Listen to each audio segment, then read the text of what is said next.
La Primera Guerra Mundial, antes conocida como la Gran Guerra, fue una confrontación bélica ocurrida principalmente en Europa entre los años 1914 y 1918. Más de 9 millones de combatientes y 7 millones de civiles perdieron la vida, una cifra extraordinariamente elevada comparado con guerras anteriores. Estas cifras son tan elevadas, entre otras cosas, por los avances tecnológicos e industriales de los beligerantes. En la Gran Guerra se vieron involucradas todas las grandes potencias industriales y militares de la época. Antecedentes. De la noche a la mañana, Alemania, que había llegado tarde al reparto colonial, se incorpora al club de las grandes naciones. Su gran ejército había infringido una humillante derrota a la Francia de Napoleón III, y el rey de Prusia, Guillermo I, se había proclamado emperador, Kaiser, de todos los alemanes. Francia pierde las regiones de Alsacia y Lorena. Francia e Inglaterra aparcaron sus diferencias en cuanto el gigante alemán empezó a hacerles sombra, formando la Entente Cordial, Entendimiento Cordial, en 1904, que tras la anexión de Rusia pasó a llamarse la Triple Entente. ¿Qué bandos se enfrentaron? Se enfrentaron dos bandos. Por un lado, la Triple Entente que acabamos de mencionar. En el otro bando tenemos la Triple Alianza, formada por las potencias centrales, el Imperio Alemán y Austria-Hungría, o Imperio Austrohúngaro. La Triple Alianza era una coalición inicialmente integrada por el Imperio Alemán y el Imperio Austrohúngaro por iniciativa del canciller Otto von Bismarck. Estos países acordaron apoyarse en caso de ser atacados por Francia o por Rusia. Ambas alianzas sufrieron incorporaciones. El Imperio Otomano y el Reino de Bulgaria se unieron a las potencias centrales.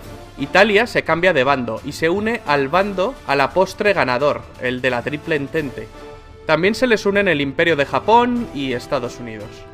¿Cuál fue el detonante? El imperialismo y el colonialismo que venían desarrollando desde hacía décadas las potencias involucradas fue la principal causa subyacente.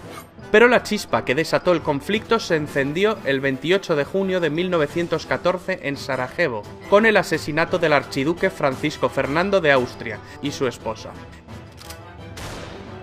El asesino era un nacionalista serbio. El asesinato desató una crisis diplomática. Austria, Hungría y Alemania exigieron a Serbia la apertura de una investigación y la actuación en territorio serbio. Serbia se negó en rotundo, con el respaldo de la Rusia del zar Nicolás II. Austria-Hungría finalmente declara la guerra a Serbia. Rusia entonces sale en ayuda de Serbia.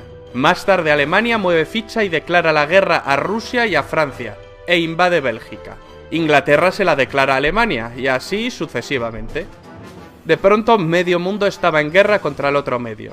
Hoy resultaría impensable la alegría que produjo en Alemania el estallido de la guerra. Los alemanes pensaron en una guerra rápida, derrotar a Francia entrando en París, invadiendo la neutral Bélgica, para en pocos meses trasladar toda su maquinaria a Rusia. Pero los franceses se resistieron. El avance armamentístico impuso una guerra muy costosa y muy larga que rápidamente se enquistó y se convirtió en una auténtica carnicería. Las líneas de trincheras apenas variaron.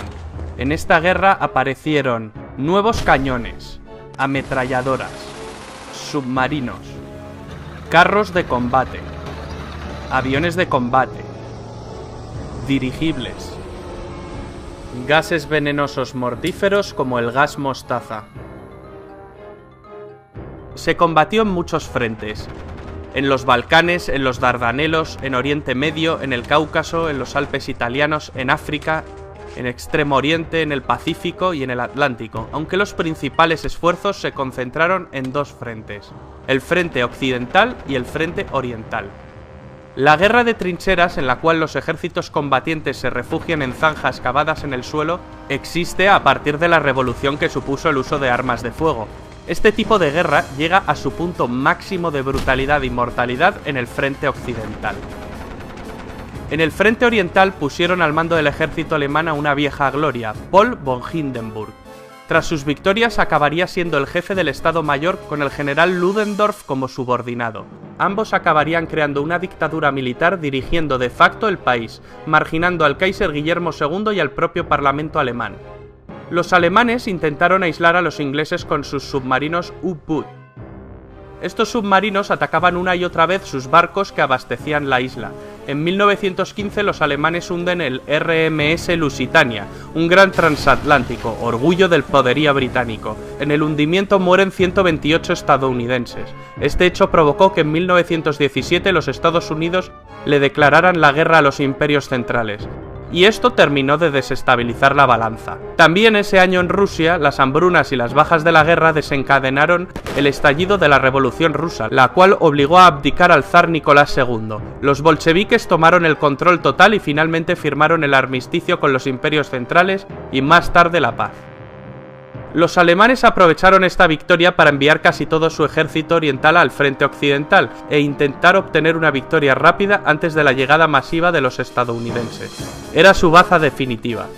Pero mal alimentadas y cansadas, las tropas alemanas no pudieron resistir la contraofensiva de Foch y fallan frente al objetivo final, París, quedando a 120 kilómetros de la capital gala. El general Foch comanda sus tropas francesas y estadounidenses hacia la victoria, en la segunda batalla del Marne. Los primeros tanques británicos entraron en combate y la superioridad aérea aliada fue evidente. Los italianos también derrotaron a los austrohúngaros. Ludendorff y Hindenburg son partidarios de la capitulación inmediata, pues creen que el frente se derrumbará en cualquier momento. Tropas estadounidenses de repuesto no paran de desembarcar e incluso Italia se prepara para enviar un contingente a Francia. Alemania y las potencias centrales sobre el papel habían perdido la guerra. El presidente norteamericano Wilson proclama que Estados Unidos solo negociará con un gobierno alemán democrático. Tras una revolución obrera en Berlín, el Kaiser huye a Holanda. Es el fin de los Kaisers alemanes. Tras el Tratado de Versalles, Alemania sufrirá humillantes sanciones que avivaron el odio alemán hacia los vencedores. Los franceses fueron los más vehementes en cuanto a las represalias contra Alemania. El tratado acabaría propiciando el ascenso de Hitler y, por tanto, la Segunda Guerra Mundial.